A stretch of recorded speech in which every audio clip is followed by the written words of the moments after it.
Hi all, and welcome to our ongoing series in Onlink.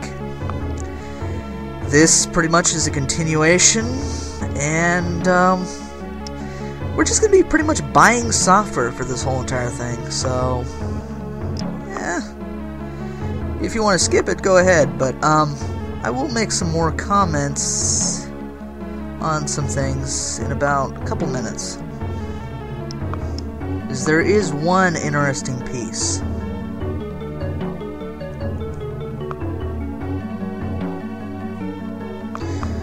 So, what do I need to purchase over here?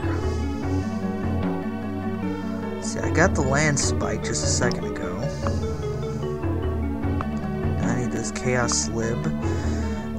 The one thing with the chaos lib, I wish it would allow you to choose your first jump point. Because random is great, but if you don't have your first jump point set to internet, that's kind of frustrating. Well, I got the Frozen Hell cooling system now that I wanted previously that I couldn't get. I wish you could purchase the parts ahead of time, but since I didn't have the part at the time that I needed to get the Frozen Hell, I couldn't do it at the time. At least I got it now. Ultimately, it doesn't matter. I overclocked a really poor CPU. I never ended up buying the proper CPU for that, so there was really no point in me doing that, truthfully.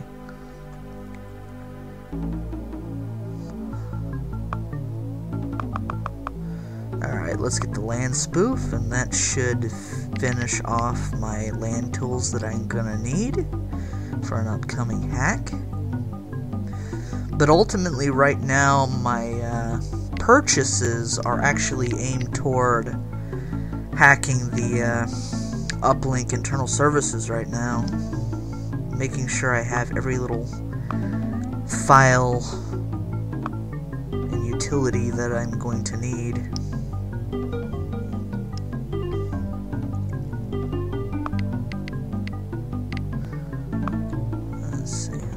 That should do it for now. Now let's head to Internet and go to Steve Jackson Games. Why here? Because this server actually has a real life implications, actually, which is interesting. I'm going to connect even with the bounce list, even though it's not necessary since there's actually no trace, but I'm going to do it. Okay, attention, the computer's been seized by the United States Secret Service in the interests of national security. Your IP has been logged. As I said, this one was actually a real case. In the early 1990s or so, I can't remember exactly what year, but the Secret Service broke into Steve Jackson Games and confiscated their computers and a supposed hacking manual. They didn't have a whole lot of evidence to back this up, and basically Steve Jackson Games was like making like a cyberpunk game at the time for Grupp's Cyberpunk. The reason why they raided the facility is because there was a guy named Lloyd Blankenship, and he apparently was a former member of a hacker group called the Legion of Doom. And he also ran a BBS from his home called the Phoenix Project. And also, apparently, this is all here according to Wikipedia anyway, he just helped distribute the underground e-zine Frack. But besides that, he also got a hold of a file that was stolen from Bell South for their emergency response system. Basically, though, it was no big deal on that end because Bell South sold the information out for free for like $13 to the public. So, despite that, the government claimed that hackers could use this to compromise the system in the future. Interestingly enough, though, this whole entire debacle was one of the very first Electronic Frontier Foundation cases that they took on.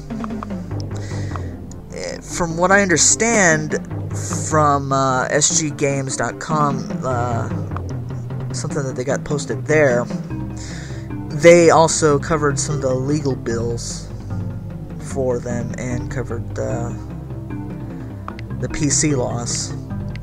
Ultimately, though, they won the case. Maybe not them. I don't remember who exactly did the final case, but Steve Jackson Games was awarded $50,000 in damages and $250,000 in attorney fees.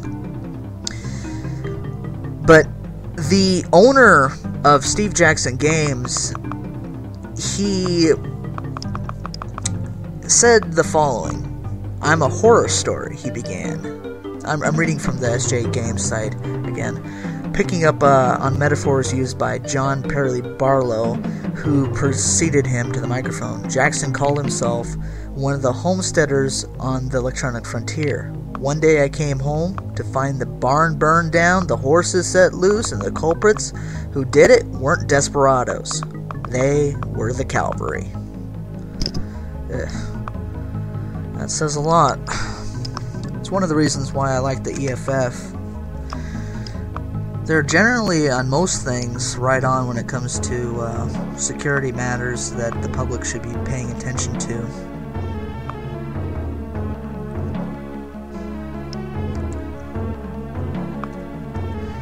Oh yeah, I should also mention that the Secret Service thing, it was all part of an operation called Operation Sun Devil, which was basically a PR stunt. Anyway, thank you all. This is pretty much the end of this part. See you guys next week.